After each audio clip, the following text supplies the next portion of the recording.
സഖാവ് യേശുക്രിസ്തു കേൾക്കുമ്പോൾ ഒരു കൗതുകം തോന്നുന്നുണ്ടാവും അല്ലേ?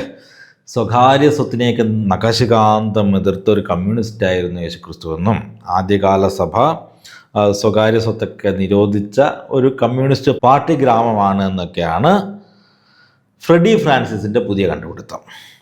ഇതിനെ സാധൂകരിക്കാനായിട്ട് അദ്ദേഹം ബൈബിളിൽ നിന്ന് കുറേ തെളിവുകളൊക്കെ നിരത്തുന്നുണ്ട്, ഒരു കേസ് പ്രസൻറ്റ് ചെയ്യുന്നുണ്ട്. ഇദ്ദേഹം നിരത്തിയ തെളിവുകൾ നമുക്കൊന്ന് പരിശോധിച്ചാലോ. ഈശോ മിശിഹ ദരിദ്രരോട് കരുണ കാണിച്ചതല്ല മാത്രം. ഇത് ഇദ്ദേഹം എവിടുന്നോ കിട്ടിയ ഇംഗ്ലീഷ് കുറിമാനം ChatGPT മറ്റോ ഉപയോഗിച്ചിട്ട് മലയാളത്തിലേക്കൊന്ന് തർജ്ജമ ചെയ്തതാണ്. ഏതായാലും ട്രാൻസ്ലേഷൻ അത്ര വെടിപ്പല്ലാത്തതുകൊണ്ട് കാര്യങ്ങൾ വ്യക്തമാകാൻ വേണ്ടിയിട്ട് ഞാൻ ഇതിനെ ഒന്നും കൂടി മിനുക്കിയെടുത്തിട്ടുണ്ട്. ആശയങ്ങളൊട്ടും ചോർന്നു പോകാതെ ഇദ്ദേഹം ഉദ്ദേശിച്ച കാര്യങ്ങളൊക്കെ തന്നെ, എന്നാൽ കേൾക്കാൻ സുഖമുള്ള രീതിയിൽ ഒരു ബെറ്റർ ട്രാൻസ്ലേഷൻ ഞാൻ റെഡിയാക്കിയിട്ടുണ്ട്. നമുക്കത് കേൾക്കാം. യേശു ക്രിസ്തു ദരിദ്രരോട് കേവലം കരുണ കാണിക്കുക മാത്രമായിരുന്നില്ല, മറിച്ച് സ്വകാര്യ സ്വത്തിനെയും മൂലധന സമാഹരണത്തെയും വർഗവ്യവസ്ഥയെയും അടിമുടി എതിർത്തുകൊണ്ട് ഒരു തീവ്ര സാമ്പത്തിക വിപ്ലവം പ്രസംഗിക്കുകയും ജീവിക്കുകയും ചെയ്തു. അതുകൊണ്ട് നിസ്സംശയം പറയാം, ചരിത്രത്തിലെ ആദ്യത്തെ യഥാർത്ഥ കമ്മ്യൂണിസ്റ്റ് അദ്ദേഹമായിരുന്നു. നീ പൂർണ്ണനാകാൻ ആഗ്രഹിക്കുന്നുവെങ്കിൽ പോയി നിന്റെ സ്വത്തുക്കൾ വിറ്റ് ദരിദ്രർക്ക് കൊടുക്കുക. മത്തായി 19:21. നിങ്ങളുടെ സ്വത്തുക്കൾ വിറ്റ് ദരിദ്രർക്ക് കൊടുക്കുവിൻ. ലൂക്കോസ് 12:33. യേശുവിൻ്റെ ഈ ആഹ്വാനങ്ങൾ വെറുമൊരു ദാനധർമ്മമായിരുന്നില്ല, അത് സ്വകാര്യ ഉടമസ്ഥതയുടെ ഉന്മൂലനമായിരുന്നു. ധനവാൻ ദൈവരാജ്യത്തിൽ പ്രവേശിക്കുന്നതിനേക്കാൾ എളുപ്പം ഒട്ടകം സൂചിക്കുഴിയിലൂടെ കടക്കുന്നതാണ്. മത്തായി 19:24 എന്ന് പറഞ്ഞുകൊണ്ട് സമ്പന്നൻ എന്നതുകൊണ്ട് മാത്രം ഒരാൾ ദൈവരാജ്യത്തിൻ്റെ ശത്രുവാകുന്നു എന്ന് അദ്ദേഹം വ്യക്തമാക്കി. പെന്തക്കോസ്തിന് ശേഷമുള്ള ആദ്യ സഭ ഇത് ഒരു നിർബന്ധിത ചട്ടമായി തന്നെ നടപ്പിലാക്കി. വിശ്വാസികൾ എല്ലാവരും ഒരേ ഹൃദയവും ഒരേ മനസ്സുമുള്ളവരായിരുന്നു. ആരും തങ്ങളുടേതായി ഒന്നും സ്വന്തമാണെന്ന് അവകാശപ്പെട്ടില്ല. എല്ലാവരും പൊതുവായി പങ്കുവച്ചു. അവരിൽ ദരിദ്രരായി ആരും ഉണ്ടായിരുന്നില്ല. അപ്പസ്തോല പ്രവർത്തനങ്ങൾ 4:32-35 വരെ. ഭൂമിയും വീടും വിറ്റ് കിട്ടിയ പണം അപ്പസ്തോലന്മാരുടെ കാൽക്കൽ സമർപ്പിക്കുകയും ഓരോരുത്തർക്കും ആവശ്യമനുസരിച്ച് വീതിച്ചു നൽകുകയും ചെയ്തു. സ്വകാര്യ സ്വത്ത് എന്ന ആശയത്തെ പ്രായോഗികമായി ഉന്മൂലനം ചെയ്യുകയായിരുന്നു ഇവിടെ. ഈ സമൂഹത്തിൻ്റെ അടിസ്ഥാന തത്വം കാൾ മാർക്സിൻ്റെ സിദ്ധാന്തവുമായി അക്ഷരം പ്രതി ഒത്തുപോകുന്നതാണ്. നിങ്ങളുടെ സമൃദ്ധി അവരുടെ കുറവിനെ നികത്തട്ടെ, അങ്ങനെ സമത്വം ഉണ്ടാകട്ടെ. 2 കൊറിന്തോസ് 8:13-15 വരെ. കമ്മ്യൂണിസ്റ്റ് മാനിഫെസ്റ്റോയ്ക്കും 2000 വർഷങ്ങൾക്ക് മുൻപ് ഓരോരുത്തരിൽ നിന്നും അവരുടെ കഴിവനുസരിച്ച് ഓരോരുത്തർക്കും അവരുടെ ആവശ്യമനുസരിച്ച് എന്ന തത്വം അവിടെ നടപ്പിലാക്കിയിരുന്നു. ദേവാലയത്തിൽ ചാട്ടവാറെടുത്ത് പണം മാറ്റുന്നവരെ ഓടിച്ചപ്പോൾ യോഹന്നാൻ 2:15 യേശു തകർത്തത് ആലയ നികുതിയുടെയും കൊള്ളയുടെയും ഭൗതിക അടിസ്ഥാനത്തെയാണ്. അതിനെ കവർച്ചക്കാരുടെ ഗുഹ ജെറമിയ 7:11 എന്ന് വിശേഷിപ്പിച്ചുകൊണ്ട് അന്നത്തെ പുരോഹിത മുതലാളിത്ത സഖ്യത്തിന് നേരെ കായികാക്രമണം തന്നെയായിരുന്നു അദ്ദേഹം നടത്തിയത്.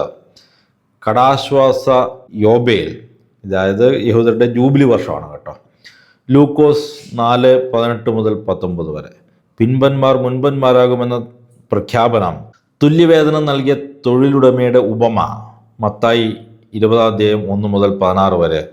സമ്പത്ത് കുന്നുകൂട്ടുന്ന ധനികർക്കെതിരെയുള്ള നിലപാട്. ലൂക്കോസ് 12:16-21 വരെ.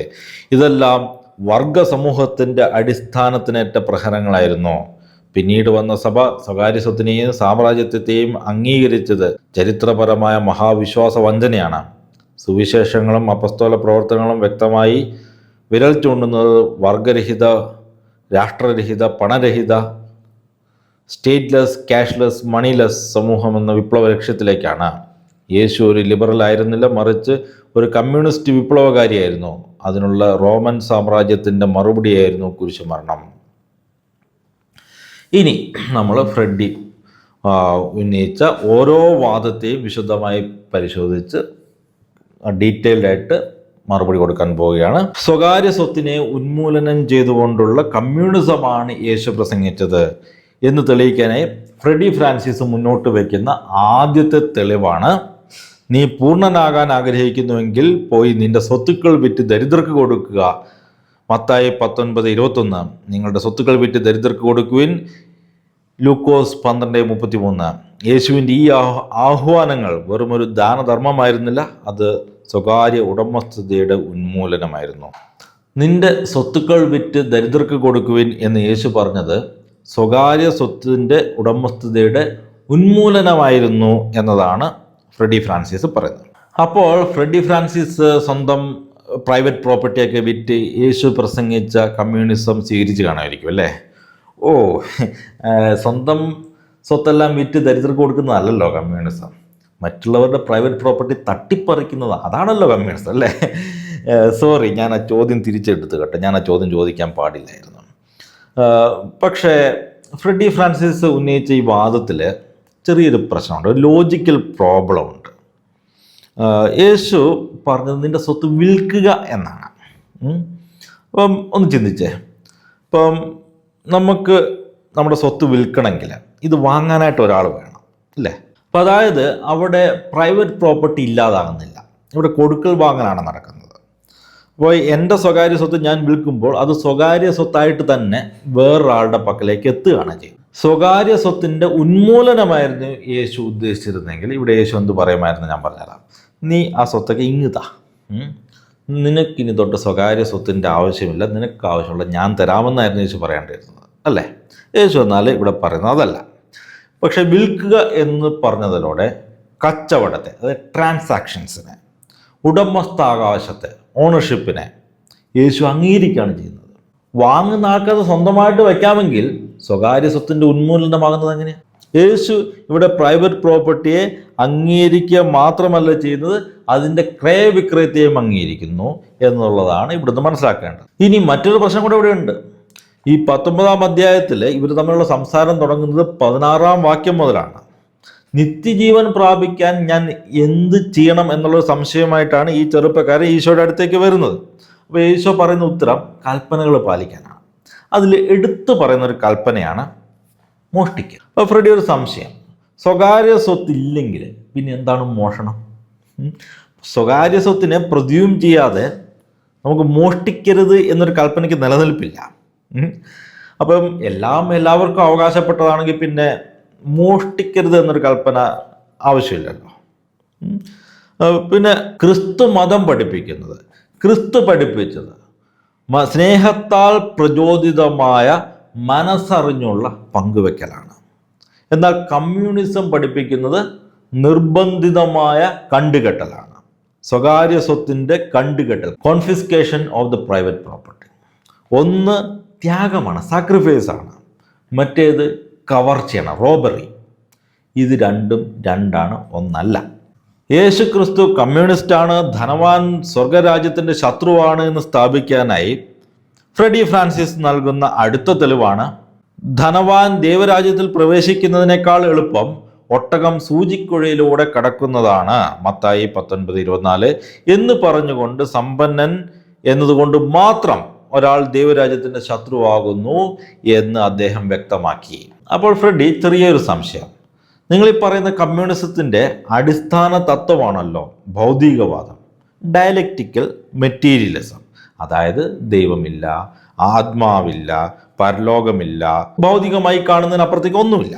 ദൈവമേ ഇല്ല എന്ന് പറയുന്ന കമ്മ്യൂണിസത്തിൽ പിന്നെ എന്ത് ദൈവരാജ്യം ഫ്രെഡി? സമ്പന്നനായതുകൊണ്ട് മാത്രം ഒരാൾ ദൈവരാജ്യത്തിൻ്റെ ശത്രുവാകുന്നു എന്ന് പറയുന്ന സ്റ്റേറ്റ്മെൻറ്റ് അതിൽ തന്നെ ഒരു വൈരുദ്ധ്യമല്ലേ? മെറ്റീരിയലിസമായിട്ട് ഇതെങ്ങനെ ചേർന്ന് പോകും? ഇനി സമ്പന്നനായതുകൊണ്ട് മാത്രം ഒരാൾ ദൈവരാജ്യത്തിൻ്റെ ശത്രുവാകുമെന്നാണോ യേശു പഠിപ്പിച്ചത്? നമുക്ക് ഈ ഒരു പാസേജിൻ്റെ കോണ്ടെക്സ്റ്റ് ഒന്ന് വായിച്ച് മനസ്സിലാക്കാം. ഇവിടെ നമ്മൾ നേരത്തെ കണ്ട ധനികനായ ചെറുപ്പക്കാരൻ യേശുവിനോട് വന്നിട്ട് സംസാരിക്കുമ്പോൾ യേശു പറയും നിൻ്റെ സ്വത്തെല്ലാം വിറ്റ് ദരിദ്രർക്ക് കൊടുക്കാൻ പറയുമ്പോൾ അദ്ദേഹം സങ്കടത്തോട് തിരിച്ചു പോകുന്നതിന് ശേഷം നടക്കുന്ന ഒരു കാര്യങ്ങളാണ് ഇവിടെ വിവരിക്കുന്നത്. യേശു ശിഷ്യന്മാരോട് അരുളി ചെയ്തു, സത്യമായി ഞാൻ നിങ്ങളോട് പറയുന്നു, ധനവാന് സ്വർഗരാജ്യത്തിൽ പ്രവേശിക്കുക ദുഷ്കരമാണ്. വീണ്ടും ഞാൻ നിങ്ങളോട് പറയുന്നു, ധനവാൻ സ്വർഗരാജ്യത്തിൽ പ്രവേശിക്കുന്നതിനേക്കാൾ എളുപ്പം ഒട്ടകം സൂചിക്കുഴയിലൂടെ കടക്കുന്നതാണ്. ശിഷ്യന്മാർ ഇത് കേട്ട് വിസ്മയഭരിതരായി അവനോട് ചോദിച്ചു, അങ്ങനെയെങ്കിൽ രക്ഷപ്പെടാൻ ആർക്ക് സാധിക്കും? യേശു അവരെ നോക്കി പറഞ്ഞു, മനുഷ്യർക്ക് ഇത് അസാധ്യമാണ്, എന്നാൽ ദൈവത്തിന് എല്ലാം സാധ്യമാണ്. ഇവിടെ ധനവാൻ ഒരിക്കലും സ്വർഗരാജ്യത്തിൽ പോകില്ല എന്നോ ദൈവരാജ്യത്തിൻ്റെ ശത്രുവാണ് ധനവാനെന്നോ ഒന്നും അല്ല യേശു പറയുന്നത്. യേശു പറഞ്ഞത് ധനവാൻ സ്വർഗരാജ്യത്തിൽ പ്രവേശിക്കുന്നത് ദുഷ്കരമാണെന്നാണ്, അസാധ്യമെന്നല്ല പറയുന്നത്. ഇത് രണ്ടും തമ്മിൽ വ്യത്യാസമുണ്ട്. ഇപ്പം ശിഷ്യന്മാർക്ക് ഈ കാര്യം മനസ്സിലായി. അതുകൊണ്ടാണ് അവർ പേടിച്ചിട്ടിരിക്കുന്നത്. അയ്യോ, അങ്ങനെയാണെങ്കിൽ പിന്നെ ആര് രക്ഷപ്പെടുമെന്ന് ചോദിക്കുന്നത്. അതിനാണ് യേശു മറുപടി പറയുന്നത്, മനുഷ്യർക്ക് ഇത് അസാധ്യമാണ്, എന്നാൽ ദൈവത്തിനെല്ലാം സാധ്യമാണ് എന്നുള്ളത്.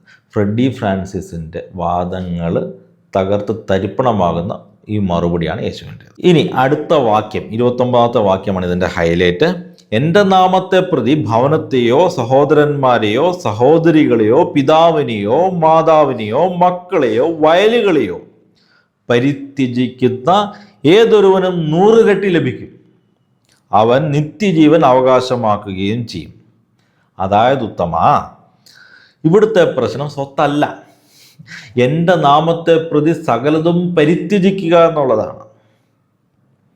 എന്തൊക്കെയാണ് ഇവിടെ പരിത്യജിക്കേണ്ടത്? സ്വന്തം ഭവനത്തെ, സഹോദരന്മാരെ, മാതാപിതാക്കളെ, മക്കളെ, അതായത് ഇത്രയും ഉദ്ദേശിക്കുന്നുള്ളൂ. സകലതും പരിത്യജിച്ച് യേശുവിനെ പിൻചെല്ലണം. ഇത് എല്ലാവരോടൊന്നും അല്ല കേട്ടോ യേശു പറയുന്നത്. ഇത് സുവിശേഷത്തിന് വേണ്ടി പൂർണ്ണമായിട്ടും ഇറങ്ങിത്തിരിക്കാൻ വിളിക്കപ്പെട്ട ചുരുക്കം ചില ആൾക്കാരോട് മാത്രമാണ് ഇത് യേശു ആവശ്യപ്പെടുന്നത്. അതായത് അപ്പസ്തോലന്മാരാകാൻ വിളിക്കപ്പെട്ടവരോട് മാത്രം. ഉദാഹരണത്തിന് പത്രോസിനെയും അന്ത്രോസിനെയും യേശു വിളിക്കുന്നു. അവരവിടെ വള്ളവും വലയും വിട്ട് ഉടനെ തന്നെ യേശുവിനെ പിന്തുടരുകയാണ്. അതേസമയം മർത്ത, മറിയം പോലെയുള്ള സ്ത്രീകൾ യേശുവിനെ പിന്തുടരുന്നുണ്ട്. പക്ഷേ അവർ സകലത് ഉപേക്ഷിച്ചിട്ടല്ല പിന്തുടരുന്നത്. പിന്നെ വേറൊരു ഉദാഹരണമുണ്ട്. ഒരു പിശാചു ബാധിതനെ ഈശോ സുഖപ്പെടുത്തുന്നുണ്ട്. മർക്കോസ് 5-ാം അധ്യായം 19-ാം വാക്യത്തിൽ. അവൻ അതെല്ലാം കഴിഞ്ഞിട്ട് ഈശോയുടെ കൂടെ പോകാനായിട്ടൊരു താല്പര്യം കാണിക്കുന്നുണ്ട്. പക്ഷേ ഈശോ അവൻ അനുവദിക്കുന്നില്ല. അവൻ പറയുന്നത്, നീ നിൻ്റെ വീട്ടിലേക്ക് പോകാനാ. ഇവിടെ ഈ ഒരു ധനികനായ യുവാവിന് അപ്പസ്തോലനാകാനുള്ളൊരു വിളി നൽകുന്നതുകൊണ്ടാണ് സകലത് ഉപേക്ഷിച്ച് എൻ്റെ പുറകെ പോരാനായിട്ട് ഈശോ പറയുന്നത്. ഈ വിളി കിട്ടി സ്വീകരിച്ച ആൾക്കാരുണ്ട്, 12 അപ്പസ്തോലന്മാർ. ഓക്കെ, പത്രോസ്, മത്തായി, അതുപോലെയുള്ള 12 അപ്പസ്തോലന്മാർ. ഇനി ഈ വിളി കിട്ടിയിട്ട് നിരസിച്ചവരുണ്ട്. അതാണ് ഈ ധനികനായ യുവാവ്. ഇനി ഈ വിളി ഇല്ലാതെ തന്നെ സകലത് ഉപേക്ഷിക്കാതെ വീട്ടിൽ തന്നെ ഇരുന്നു കൊണ്ട് യേശുവിനെ അനുഗമിച്ച മറ്റു പലരെയും നമുക്ക് കാണാം. വലിയൊരു സമൂഹം ബൈബിളിലുണ്ട്. ഒരു ഉദാഹരണം കാണിക്കാം. സാമ്പത്തികമായിട്ട് യേശുവിനെ സഹായിച്ചിരുന്ന കുറച്ച് സ്ത്രീകളുണ്ട് ബൈബിളിൽ. ആരാന്നറിയാമോ? ലൂക്കായുടെ സുവിശേഷം 8-ാം അധ്യായം 3-ാം വാക്യം. യേശുവിനെ അനുഗമിച്ച സ്ത്രീകൾ എന്ന തലക്കെട്ടോടുകൂടിയാണ് 8-ാം അധ്യായം POC ബൈബിളിൽ ആരംഭിക്കുന്നത്. ഹെറോദോസിന്റെ കാര്യസ്ഥനായ കൂസായുടെ ഭാര്യ യോവാന്നയും സൂസന്നയും തങ്ങളുടെ സമ്പത്ത് കൊണ്ട് അവരെ ശുശ്രൂഷിച്ചിരുന്ന മറ്റു പല സ്ത്രീകളും അവരോടൊപ്പം ഉണ്ടായിരുന്നു. അതിപ്പോൾ എങ്ങനെ ശരിയാവും? സമ്പന്നർ ദൈവത്തിൻ്റെ ശത്രുക്കളാണെങ്കിൽ ഫ്രെഡി ഇതെങ്ങനെ ശരിയാവും? യേശു പ്രസംഗിച്ചത് സ്വകാര്യ സ്വത്തിൻ്റെ ഉന്മൂലനമാണ്, കമ്മ്യൂണിസമാണെങ്കിൽ ഈ പറയുന്ന സ്ത്രീകളൊക്കെ വളരെ സമ്പന്നരായിട്ടുള്ള ആൾക്കാരാണ്. ഹെറോദോസ് രാജാവ് ആരാണെന്ന് പ്രത്യേകിച്ച് പറയേണ്ട കാര്യമില്ല. ഹെറോദോസിൻ്റെ കാര്യസ്ഥൻ്റെ ഭാര്യ അടക്കം ചില സമ്പന്നരായിട്ടുള്ള സ്ത്രീകൾ യേശുവിനോടൊപ്പം ഉണ്ടായിരുന്നു. അവരോട് സ്വത്ത് ഉപേക്ഷിക്കാനൊന്നും യേശു പറയുന്നില്ല. ഇനി മറ്റ് സമ്പന്നരായിട്ടുള്ള ചില വ്യക്തികളെ കൂടെ നമുക്ക് ചുരുക്കത്തിലൊന്ന് പരിചയപ്പെട്ടിട്ട് പോകാം. ഒന്ന് സക്കേവൂസ്. മാനസാന്തരപ്പെട്ട സക്കേവൂസ് യേശുവിനോട് എന്താണ് പറയുന്നത്? എൻ്റെ സ്വത്തിൻ്റെ പാതി ഞാൻ ദരിദ്രർക്ക് ദാനം ചെയ്യുമെന്നാണ് പറയുന്നത്. ബാക്കി പകുതി പുള്ളി സ്വന്തമായിട്ട് വയ്ക്കുകയാണ്, അല്ലേ? അപ്പോൾ യേശു പ്രസംഗിച്ചത് കമ്മ്യൂണിസം ആണെങ്കിൽ യേശു എന്ത് പറഞ്ഞേനെ? എടാ ബൂർഷ്വാസി, നീ ബാക്കി സ്വത്ത് എവിടെ പോയടാ, ഇവിടെ കൊണ്ടുപോടാ എന്ന് പറഞ്ഞേനെ, അല്ലേ? നിനക്ക് സ്വകാര്യ സ്വത്ത് കൈവശം വയ്ക്കാൻ അനുവാദമില്ല എന്ന് പറഞ്ഞേനെ. പക്ഷേ ഈശോ പറയുന്നത് അങ്ങനെയല്ല. ഈശോ പറയുന്നത് ഇന്ന് ഈ ഭവനത്തിന് രക്ഷ കൈവന്നിരിക്കുന്നു എന്നാണ്. അതായത് ബാക്കി പകുതി സ്വത്ത് കൈവശം വയ്ക്കുന്നതിന് യേശു സക്കേവൂസിനെ അനുവദിച്ചു എന്നുള്ളതാണ്. ഇനി അടുത്തതായിട്ട് നമ്മൾ പരിചയപ്പെടുന്ന ആള് അരിമത്ത്യക്കാരൻ ജോസഫ്. ബൈബിളിൽ മത്തായി 27-ാം അധ്യായം 57 ഇദ്ദേഹത്തെ വിശേഷിപ്പിക്കുന്ന ധനികനായ ഒരു മനുഷ്യൻ എന്നാണ്. ഇദ്ദേഹമാണ് യേശു മരിച്ചപ്പോൾ സ്വന്തം പണം മുടക്കി പണിയിപ്പിച്ച പുതിയ കല്ലറയിലെ യേശുവിൻ്റെ ശവസംസ്കാരത്തിനായിട്ട് വിട്ടു നൽകുന്നത്. അപ്പോൾ യേശു ദൈവരാജ്യത്തിൻ്റെ ശത്രുക്കളായിട്ടാണ് സമ്പന്നരെ കരുതിയിരുന്നെങ്കിൽ യേശുവിൻ്റെ ശരീരം സമ്പന്നനായ ഒരാളുടെ കല്ലറയിൽ അടക്കാൻ സമ്മതിക്കും. ഇങ്ങനെ കുറേ സമ്പന്നരായ വ്യക്തികളെക്കുറിച്ച് ബൈബിളിൽ വളരെ പോസിറ്റീവായിട്ട് തന്നെ പരാമർശിക്കുന്നുണ്ട്. അപ്പോൾ അതിലേക്കൊന്നും ഞാൻ ഡീറ്റെയിൽ ആയിട്ട് കിടക്കുന്നില്ല. നമുക്ക് അടുത്ത പോയിന്റിലേക്ക് പോകാം. യേശു സ്ഥാപിച്ച സഭ കമ്മ്യൂണിസം ആയിരുന്നെന്നും ആദ്യകാല സഭ ഒരു തരം കമ്മ്യൂണിസ്റ്റ് ഗ്രാമം പോലെയായിരുന്നു എന്നൊക്കെ സ്ഥാപിക്കാനായിട്ട് ഫ്രെഡി ഫ്രാൻസിസ് നൽകുന്ന തെളിവുകളാണിത്. പെന്തക്കൊസ്തിന് ശേഷമുള്ള ആദ്യ സഭ ഇതൊരു നിർബന്ധിത ചട്ടമായി തന്നെ നടപ്പിലാക്കി. വിശ്വാസികളെല്ലാവരും ഒരേ ഹൃദയവും ഒരേ മനസ്സുമുള്ളവരായിരുന്നു. ആരും തങ്ങളുടേതായ ഒന്നും സ്വന്തമാണെന്ന് അവകാശപ്പെട്ടില്ല. എല്ലാം പൊതുവായി പങ്കുവച്ചു. അവരിൽ ദരിദ്രരായ ആരും ഉണ്ടായിരുന്നില്ല. അപ്പസ്തോല പ്രവർത്തികൾ 4-ാം അധ്യായം 32 മുതൽ 35 വരെ. ഭൂമിയും വീടും വിറ്റ് കിട്ടിയ പണം അപ്പസ്തോലന്മാരുടെ കാൽക്കൽ ഏൽപ്പിക്കുകയും ഓരോരുത്തർക്കും ആവശ്യമനുസരിച്ച് വീതിച്ചു നൽകുകയും ചെയ്തു. സ്വകാര്യ സ്വത്ത് എന്ന ആശയത്തെ പ്രായോഗികമായി ഉന്മൂലനം ചെയ്യുകയായിരുന്നു ഇവിടെ. ഈ സമൂഹത്തിന്റെ അടിസ്ഥാന തത്വം കാൾ മാർക്സിന്റെ സിദ്ധാന്തവുമായി അക്ഷരം പ്രതി ഒത്തുപോകുന്നതാണ്. നിങ്ങളുടെ സമൃദ്ധി അവരുടെ കുറവിനെ നികത്തട്ടെ, അവർ അങ്ങനെ സമത്വം ഉണ്ടാകട്ടെ. 2 കൊരിന്ത്യർ 8-ാം അധ്യായം 13 മുതൽ 15 വരെ. കമ്മ്യൂണിസ്റ്റ് മാനിഫെസ്റ്റോയ്ക്കും 2000 വർഷങ്ങൾക്ക് മുൻപ് ഓരോരുത്തരിൽ നിന്നും അവരുടെ കഴിവനുസരിച്ച് ഓരോരുത്തർക്കും അവരുടെ ആവശ്യമനുസരിച്ച് എന്ന തത്വം ഇവിടെ നടപ്പിലാക്കിയിരുന്നു. ഫ്രെഡി ഇവിടെ 2 ബൈബിൾ വാക്യങ്ങളാണ് ഉദ്ധരിച്ചിരിക്കുന്നത്. അതിൽ 2ാമത്തെ ബൈബിൾ വാക്യം ഉദ്ധരിക്കുന്നതോടെ, അതായത് 2 കൊരിന്ത്യർ 8 അധ്യായം 13 മുതൽ 15 വരെയുള്ള വാക്യങ്ങൾ ഉദ്ധരിക്കുന്നതോടെ അദ്ദേഹത്തിൻ്റെ തന്നെ വാദഗതികളെ നിഷ്പ്രഭമാക്കുകയാണ് ചെയ്യുന്നത്. ഇദ്ദേഹം എൻ്റെ പണി ഒന്ന് എളുപ്പമാക്കി തന്നിട്ടുണ്ട്. നമുക്ക് അത് കാണാം. ആദ്യത്തെ ബൈബിൾ ഭാഗം അപ്പസ്തോല പ്രവർത്തികൾ 4-ാം അധ്യായം കേട്ടാൽ ഒരു പക്ഷേ ആർക്കും തോന്നും, ഇതൊരു പാർട്ടി ഗ്രാമം തന്നെയാണോ എന്ന് തോന്നുമ്പോൾ. കാരണം എല്ലാവരും സ്വകാര്യ സ്വത്തൊക്കെ വിറ്റ് സ്വന്തമായി ഒന്നും കരുതാതെ എല്ലാം പൊതുവായി കരുതുന്നു. പക്ഷേ ഇതൊരു ആഗോള സഭയുടെ നിയമമായിരുന്നില്ല. ഇത് ജെറുസലേമിൽ മാത്രം നിലനിന്നിരുന്ന ഒരു ലോക്കൽ ഫിനോമിനനായിരുന്നു. ജെറുസലേമിന് പുറത്ത് മറ്റ് ഏതെങ്കിലും ക്രിസ്ത്യൻ സഭയിൽ വിശ്വാസികൾ സ്വത്ത് മുഴുവൻ വിറ്റ് അപ്പസ്തോലന്മാരെ ഏൽപ്പിച്ചതായിട്ട് തെളിയിച്ചാൽ ഞാൻ ഈ വാദം പിൻവലിക്കാം. അപ്പോൾ ഇങ്ങനെ തെളിയിക്കാനായിട്ട് ഞാൻ ഫ്രെഡിയെ വെല്ലുവിളിക്കുകയാണ്. എൻ്റെ ഈ വാദം തെളിയിക്കുന്ന ഭാഗമാണ് ഫ്രെഡി 2ാമത് കോട്ട് ചെയ്തിരിക്കുന്നത്. അതുകൊണ്ടാണ് ഞാൻ പറഞ്ഞത് എൻ്റെ പണി എളുപ്പമായെന്നുള്ളത്. 2 കൊരിന്ത്യർ 8-ാം അധ്യായത്തിൽ നമ്മൾ കാണുന്ന പൗലോസ് പിരിവ് ചോദിക്കുന്നതാണ്. അവിടെ പ്രൈവറ്റ് പ്രോപ്പർട്ടിയുടെ ഉന്മൂലനമല്ല. ജെറുസലേമിൽ വലിയ ക്ഷാമം ഉണ്ടായിരുന്നതുകൊണ്ട് ജെറുസലേമിലെ ദരിദ്രരായ ക്രിസ്ത്യാനികളെ സഹായിക്കാനായിട്ട് കൊറിന്തോസിലെ ആൾക്കാരോട് പിരിവ് ചോദിക്കുന്നതാണ് നമ്മളിവിടെ കാണുന്നത്. കൊറിന്തോസിൽ അവർക്ക് വലിയ സമ്പത്തും സമൃദ്ധിയും ഉണ്ടായിരുന്നതുകൊണ്ടാണ് പൗലോസ് ഇത് സമ്മതിക്കുന്ന കാര്യമാണ്. അതുകൊണ്ടാണ് അദ്ദേഹം പറയുന്നത് നിങ്ങളുടെ സമൃദ്ധി അവരുടെ കുറവിനെ നികത്തട്ടെ എന്ന്. പൊതുവെ നമ്മുടെയൊക്കെ പള്ളിയിലെ അച്ഛന്മാർ പിരിവ് ചോദിക്കുന്ന ഒരു സ്വാഭാവിക ശൈലിയിൽ തന്നെയാണ് പൗലോസും ഇവിടെ പിരിവ് ചോദിക്കുന്നത്. മക്കദോനിയയിലെ സഭക്കാർ, വേറെ ആൾക്കാർ നല്ല രീതിയിൽ പൈസ കോൺട്രിബ്യൂട്ട് ചെയ്യണം. അവർക്ക് വലിയ ഞെരുക്കമൊക്കെ ഉണ്ടായിരുന്നു, എങ്കിലും അവർ നല്ല രീതിയിൽ പൈസ കോൺട്രിബ്യൂട്ട് ചെയ്തിട്ടുണ്ട്.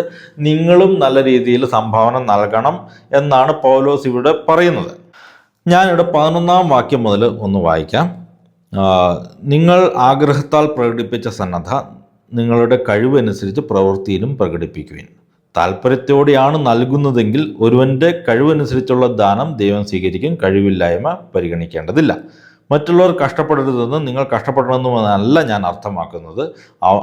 അവരുടെ സമൃദ്ധിയിൽ നിന്ന് നിങ്ങളുടെ കുറവ് നികത്തപ്പെടേണ്ടതിന് നിങ്ങളുടെ ഇപ്പോഴത്തെ സമൃദ്ധിയിൽ നിന്ന് അവരുടെ കുറവ് നികത്തണമെന്നും അപ്രകാരം സമത്വം ഉണ്ടാകണമെന്നുമാണ്. എഴുതപ്പെട്ടിരിക്കുന്നത് പോലെ അധികം സമ്പാദിച്ചവന് ഒന്നും മിച്ചമുണ്ടായിരുന്നില്ല, അല്പം സമ്പാദിച്ചവന് കുറവുമുണ്ടായിരുന്നില്ല. ഇവിടെ 14-ഉം 15-ഉം വാക്യങ്ങൾ മാത്രം വായിച്ചാൽ ഒരു പക്ഷേ ഫ്രെഡി ഉദ്ദേശിക്കുന്നത് ഒരു കമ്മ്യൂണിസ്റ്റ് ഉട്ടോപ്പിയാണ് ഇതെന്ന് തെറ്റിദ്ധരിക്കാൻ സാധ്യതയുണ്ട്. പക്ഷെ 12-ാം വാക്യം മുതൽ വായിക്കുമ്പോൾ നമുക്കിത് മനസ്സിലാക്കും. Let's read it in context. താല്പര്യത്തോടെയാണ് നൽകുന്നതെങ്കിൽ ഒരുവൻ്റെ കഴിവനുസരിച്ചുള്ള ദാനം ദൈവം സ്വീകരിക്കും. അല്ല ഫ്രെഡി, ഇത് വായിച്ചിട്ട് കമ്മ്യൂണിസം പോലെ തോന്നുന്നില്ലല്ലോ. കഴിവനുസരിച്ചുള്ള ദാനം അത് കമ്മ്യൂണിസം അല്ല. എൻ്റെ കമ്മ്യൂണിസം ഇങ്ങനെയല്ല, ഇത് ദാനമാണ്.